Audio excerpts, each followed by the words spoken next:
Buongiorno ai presenti collegati. ANCOS è l'Associazione Nazionale delle Comunità Sociali e Sportive di Confartigianato Imprese, che nei territori provinciali si occupa di sostenere il volontariato sociale e di impresa che ruota attorno alle aziende associate di Confindustria. ANCOS Padova è nata nel 2018 e tra le prime attività iniziative è stata proprio l'adesione entusiasta come partner al progetto proposto da OIC Onlus sul bando invecchiamento attivo della Regione Veneto, sapendo che l'esperienza maturata da OIC, unita alla nostra nuova mission nel campo generico del terzo settore, avrebbe portato certamente un ottimo frutto. Che cosa abbiamo svolto come azioni nel progetto, di cui oggi tiriamo le conclusioni appunto nell'evento finale? Nel 2019 abbiamo organizzato ben 7 corsi di 12 ore ciascuno, orientati all'insegnamento dell'uso dello smartphone e dei social, per superare il cosiddetto digital divide tra i nostri over 65 e le giovani generazioni dei loro nipotini. L'anno successivo, a partire dei primi mesi del 2020, abbiamo proposto una serie di visite mediche gratuite, dei veri e propri check sanitari in qualificati centri di medicina privati, in varie attività di prevenzione sanitaria. Siamo passati dalla prevenzione cardiovascolare alla circolazione arteriosa, alla prevenzione, alla cura fisioterapica. Abbiamo anche proposto visite mediche specialistiche gratuite oculistiche.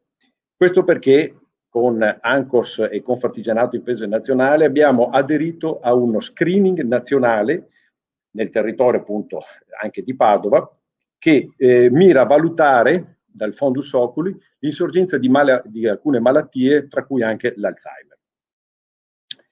Naturalmente abbiamo solo potuto avviare queste visite mediche perché poi è subentrata appunto la pandemia. Abbiamo approfittato anche della pausa estiva per appunto continuare questa parte del progetto. Vogliamo però riprendere in primavera, anche grazie alla deroga dei termini che ci è stato concesso dalla Regione Veneto, vogliamo riprendere appunto questi screening, ma soprattutto abbiamo in mente un punto qualificante.